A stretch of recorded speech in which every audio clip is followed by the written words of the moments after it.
You drive past a massive industrial site, like a sprawling oil refinery or maybe a towering power generation plant, and your first impression is usually just this sense of, well, controlled Oh, chaos. absolutely. It's overwhelming. Right. You just see this dense, unmanageable jungle of silver-wrapped pipes, steel vessels, and steam vents intersecting at these impossible angles. It almost looks organic. Yeah, like it just grew there. Exactly. But underneath that visual chaos is this invisible, totally uncompromising mathematical lattice. Every single millimeter of that silver wrapping you see has been classified, measured, and priced with staggering precision. And all of this happens before a single wrench is ever turned on site. It's really the hidden machinery of these mega projects. It is. And that's our mission for today. We are taking you into that machinery for this deep dive. We've cracked open the FIDI Red Book construction contract. Specifically, we've pulled the pricing preambles and the unit rate schedules, and we are applying a laser focus to one highly specific, surprisingly complex discipline: hot insulation. Which is a lot more fascinating than it sounds on paper. The FIDA contracts are really the bedrock of international construction. We Yeah. often assume these billion-dollar facilities are built purely out of steel, concrete, and engineering ingenuity. Right, the physical stuff. Yeah, the physical stuff. But the reality is they are built on a foundation of incredibly dense legal and mathematical language. I mean, to build at that scale without the project just completely collapsing under the weight of billing disputes, the employer and the contractor have to agree on a unified, airtight language for what actually constitutes work. Okay, let's unpack this, because before we can even begin to understand how someone gets paid for insulating a massive hot pipe, we have to understand the WBS. Ah, right, the work breakdown structure. Yes, the work breakdown structure. Yeah. Looking through these source documents, it's like WBS acts as a genetic sequence for the entire facility. Because on a chaotic job site, a contractor can't just submit an invoice that says, insulating pipes in Area 4. No, definitely not. Yeah. They'd get laughed out of the room. Right. They have to classify the work using this strict alphanumeric hierarchy that locks down the scope completely. And that genetic sequence, as you called it, eliminates the most dangerous element of any mega project, which is ambiguity. The broader project design establishes the overarching structure, but the WBS codes in these preambles force the contractor to drill down to the atomic level of the work. So how does that look in practice for our focus today? Well, if we look at the specific codes provided, the string starts at level 4 with the discipline. So the code HI1 exclusively denotes hot insulation. Okay, so that HI1 immediately isolates the work from like cold insulation or acoustic insulation or fireproofing. Exactly. It's just hot insulation. Then the alphanumeric string narrows the scope further at level 5, and that dictates the application and the material. Right, I saw this in the schedule. So a code of 500 dictates the work is supply and insulate pipes carbon steel. Yep. And if the contractor is working on stainless steel, the code shifts. Mm. It becomes 503 instead. Okay, got it. And then level 6 is where they define the exact thickness of the insulation, right? Right. So a code like 030 demands a 30 millimeter thick application. Wow.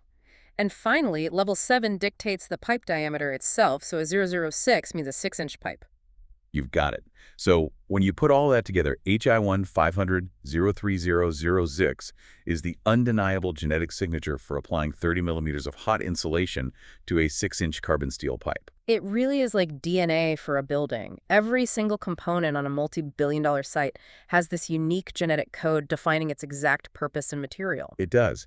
And if we connect this to the bigger picture, the entire purpose of forcing a contractor to bill against that highly specific code is to bind them to the general preambles regarding composite rates. And looking at Section 1.5, the rules there are just utterly ruthless. Oh, absolutely ruthless. When the contractor assigns a euro value to that WBS code, the preamble clearly states this rate is deemed to include all overhead and profit. So no hidden fees. Zero. The employer explicitly strips away any right for the contractor to apply later for additional reimbursement if they, say, miscalculated their overheads. Man, it shifts an enormous amount of risk directly onto the contractor. Because that composite rate doesn't just cover the fiberglass material and the guy actually wrapping the pipe. Not at all. The text explicitly mandates it must cover all payroll burdens, overtime, shift premiums, labor insurances. Plus the tools. Right. The contractor is responsible for pricing in the supply of all consumables and small tools. And this blew my mind. They even have to bake in the cost of fabricating, erecting, and eventually dismantling the temporary scaffolding required to reach that specific pipe. Yeah, that's a huge factor. The inclusion of temporary works like scaffolding into a fixed composite rate requires incredibly sophisticated estimating. The contractor is effectively gambling on their own efficiency there. Because if they build the scaffold too slowly, they lose money. Exactly. Furthermore, the rate must absorb the cost of repairing defective work. Oh, wow. Yeah. So if the installation team installs a section poorly and it fails an inspection, the cost of tearing it down and reapplying it is already absorbed in that unit rate. The preamble leaves no avenue for the contractor to claim variation costs for their own inefficiencies. And the preamble even states that these rates apply equally to executing the work in large or small quantities, at all elevations, and in all positions. Right. So whether they are insulating a single meter of pipe tucked behind a boiler in a dark basement, or 10,000 meters of pipe suspended 100 feet in the air, the unit rate for that specific WBS code remains completely static. Which creates an incredibly strong baseline for cost control. The employer knows exactly what the financial exposure is per unit. But, and this is a big thing, but establishing the cost per unit immediately triggers the next contractual hurdle. Because a rate is only useful if both parties can actually agree on the quantity of work performed on the site. Precisely. Which takes us out of the theoretical WBS coding and into the messy physical reality of the job site. Because, pipes on an industrial site are rarely just straight, clean runs. Right. They snake around everything. Yeah, they snake through infrastructure, they bend around columns, they connect to endless arrays of mechanical equipment. So Section 3.4 of the preambles focuses specifically on the measurement rules for insulation to address this exact physical complexity. And the foundational rule there for pipework insulation is that it is measured in linear meters, strictly along the center line of the pipe. Okay. And crucially, this measurement runs continuously through all inline fittings. So bends, elbows, tees, reducers, they're all completely ignored during the measurement process. The quantity surveyor simply measures straight through them as if they were just flat pipe. The logic there is fascinating to me because insulating an elbow joint or a T-junction clearly requires significantly more cutting, fitting, and sealing than just wrapping a straight run of pipe. Oh, without a doubt. It's much more labor-intensive. But rather than creating a separate billing code for every single bend, which, that would require an absolute army of quantity surveyors just to track and verify every single corner on a job site, the complexity of those fittings is just averaged into the linear meter base rate. Exactly. It is an efficiency trade-off. The employer accepts paying a slightly higher base rate per linear meter to avoid the absolute administrative nightmare of enumerating thousands of individual pipe bends. That makes total sense. However, the preamble draws a hard line when it comes to larger, more complex components. The linear measurement explicitly excludes items of inline equipment, like valves and bellows units, which require a completely different approach. And we will definitely get to how those valves are handled because the engineering requirements are intense. But sticking to the measurement rules for just a second, the preambles shift from linear meters to square meters when dealing with equipment and storage vessels. Right, so we're talking surface area now. Exactly. The measurement is based on the surface area of the finished insulation. And this introduces a rule regarding voids that seems, at least at first glance, completely counterintuitive. Ah, yes, the void rule. The text dictates that when measuring this surface area, no deductions shall be made for voids not exceeding 1.0 square meter or 0.05 cubic meters. Right, so the contractor is essentially paid for the surface area as if the void does not exist at all, provided it falls under that 1 square meter threshold. Wait, so if there's a gap or a hole in the insulation that's smaller than a square meter, the contractor still gets paid for that whole area? Yes, exactly. It's like ordering a whole pizza, right? And the delivery guy shows up with the pizza that has a slice missing, but you're still forced to pay full price for the whole pie. Why on earth would the employer agree to this? It sounds like an aggressive labor arbitrage issue, like they're paying the contractor to insulate empty space. I get why you'd think that, but it's actually the calm voice of reason kicking in here. If we look at the physical reality of hot insulation, it makes perfect sense. It's actually much harder to work around a small hole than to just cover a massive flat surface. Really? Yeah, in a massive hot oil tank, a void isn't just an empty patch of nothing. It exists for a reason. Usually because a structural bracket, a venting nozzle, or some sensor array is physically protruding through the thermal boundary. Oh, right. So they have to build around it. Exactly. The preambles recognize that working around those obstructions is incredibly labor-intensive. The text explicitly mandates that the contractor's rate has to include the complex labor for forming laps, welts, cutouts, recesses. And the preamble goes into deep specifics regarding the finishing of those cutouts, too.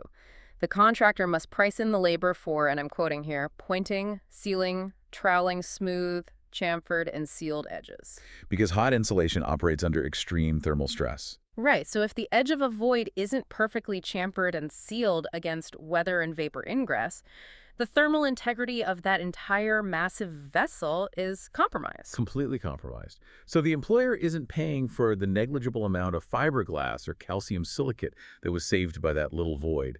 They are paying a premium for the meticulous labor required to seal the breach. The labor cost to navigate that small obstruction far outweighs any material savings. That is wild, but it makes perfect sense when you frame it around labor instead of material. And this theme of price and complex labor over raw material brings us perfectly back to those mechanical components we bypassed earlier. The valves. Right, because the linear measurement ran right through the elbows and bends, but it explicitly excluded valves. Section 3.4 requires these dynamic pieces of equipment to be enumerated in the unit rate schedule. Yes, they're counted as whole numbers, designated as no in the schedule. You don't measure a 6-inch carbon steel valve with a tape measure. The quantity surveyor just tallies how many of them exist on the line. Because a valve is a mechanical device requiring regular access, right? For maintenance and calibration. Exactly. A contractor cannot permanently encapsulate a moving valve in solid, rigid insulation. If a maintenance guy needs to fix a leak, he can't be expected to destroy the insulation with a hammer just to reach the bolts. So the preambles address this by requiring specialized solutions. The text specifies that insulation for removable blankets on flanged joints and valves is measured as an extra over cost. And that extra over mechanism is really a brilliant piece of contractual engineering. The contractor receives the standard linear rate for the pipeline itself, and then an additional highly specific rate for fabricating a bespoke thermal blanket. And that blanket has to perfectly conform to the complex geometry of the valve, maintain the exact thermal properties of the adjacent prominent insulation, but be easily removable and replaceable by a technician months or maybe even years down the line. Right. And the necessity for temporary access without destroying the entire thermal system extends beyond just the valves, too. The FIDC preambles detail highly specific rates for the installation of inspection plugs. Oh, yeah, because maintaining a hot piping system requires periodic non-destructive testing, right?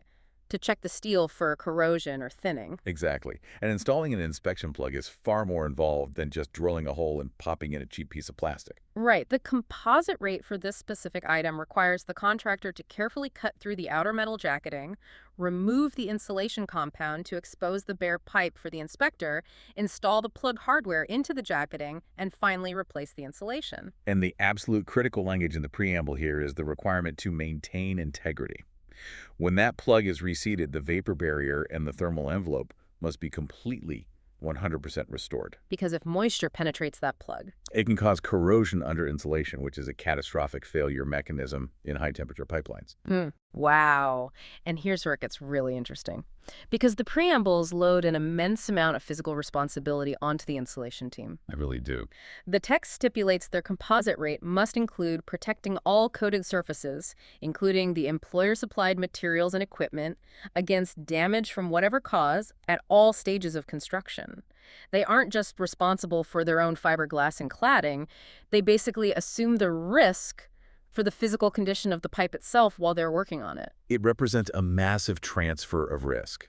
You have to remember, the insulation contractor is usually one of the last trades to touch the pipe. Right, the pipe is already built. Exactly. The welders, the fitters, the coating teams, they've all already finished their jobs and gone home. So the insulation team must navigate heavy scaffolding around freshly coated, highly sensitive anti-corrosion surfaces. If a guy drops a wrench or a misplaced scaffold tube chips the coating, the insulation contractor's rate is deemed to cover the liability of repairing that damage. So synthesizing all this, the WBS codes, the void measurement rules, the bespoke valve blankets, and this immense risk transfer, it paints a very different picture of this discipline. It is a dynamic, fully integrated thermal management system. It's not just wrapping a pipe. Not at all. The rates even demand the contractor account for multiple layers of insulation designed specifically for expansion and contraction joints. Because these matte carbon steel pipes physically grow and shrink as superheated steam or oil flows through them, Yep, thermal expansion. the insulation literally has to articulate with that movement without cracking. You nailed it. The contractor is essentially building a flexible, weatherproof, thermally stable shell around a moving, expanding skeleton.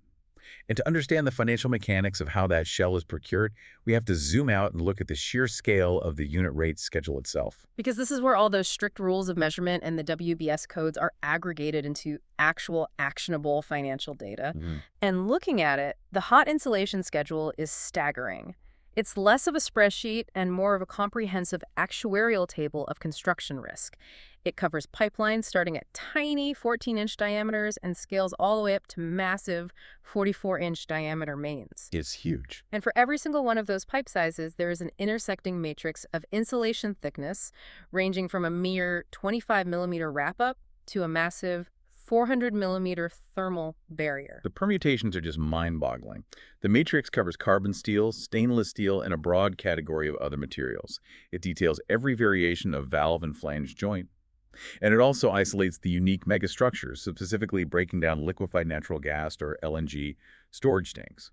And the WBS granularity really shines on those megastructures because the schedule doesn't just offer a single simple rate for LNG tank. No, that would be way too vague. Right. It mandates separate WBS billing codes for deck insulation, bottom insulation, the inside of the outer wall, and the outside of the inner wall. It's like the world's most exhaustive, bizarre restaurant menu.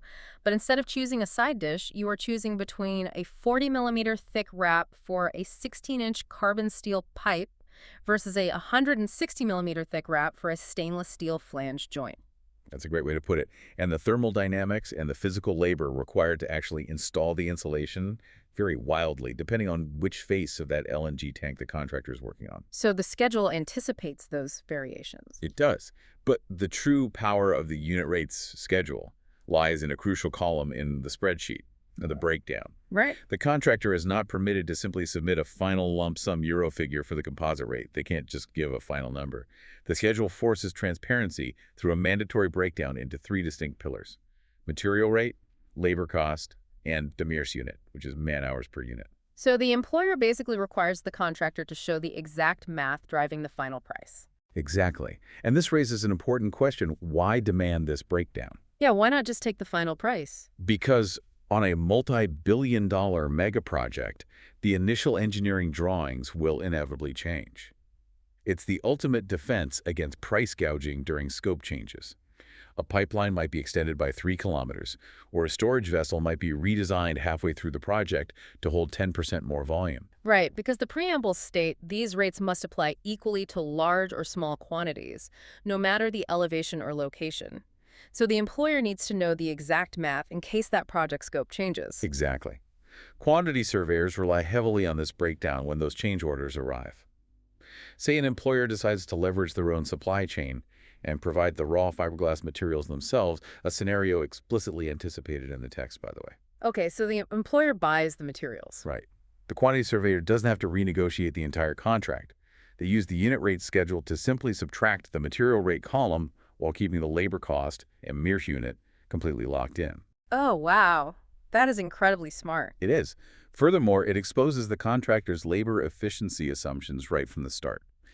If a contractor tries to argue later that a late-stage design change exponentially increases their labor costs, the employer can just point directly to the locked-in Mears unit baseline. So the transparent breakdown ensures that when quantities scale up or down, the financial adjustments remain firmly anchored to the originally tendered productivity rates. Exactly. It eliminates the black box of contractor pricing. There is simply nowhere to hide inflated margins when every single hour of labor and every cubic meter of material is decoupled and laid bare in the schedule. It's just brilliant. You know, we started this deep dive looking at the visual chaos of an industrial megasite.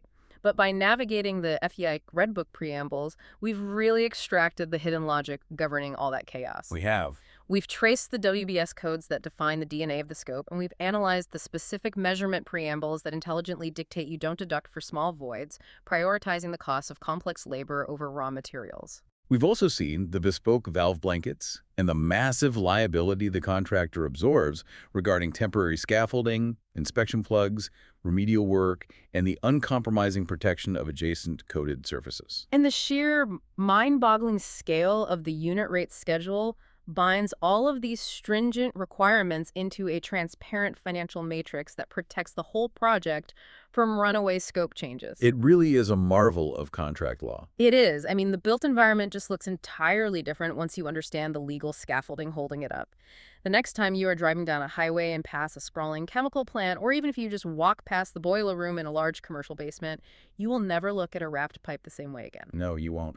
You will know that every single millimeter of that insulation was coded, negotiated, measured, and financially stress tested against a rigorous textbook of rules. The sheer specificity of the FIDIC preambles is a testament to the scale of modern engineering. But, it leaves us with a lingering, somewhat provocative thought to ponder. Well, contracts are fundamentally historical documents, right? They are written and revised over time to prevent the mistakes of the past. That makes sense. So, if the construction industry has evolved to require rules that are so relentlessly explicitly stating that the cost of working around a tiny drain or permanently baking the cost of cleaning up your own defective mess into a fixed composite rate, what spectacular, catastrophic, multi-million-dollar arguments must have derailed job sites decades ago to force an army of lawyers to engineer this level of absolute mathematical control today. That is a fascinating point. Someone, somewhere, lost a lot of money over a tiny hole in some insulation, and now it's in the rulebook forever. If you're interested in the templates, please visit our shop. The link is in the description. Thanks for watching. Please subscribe and see next time.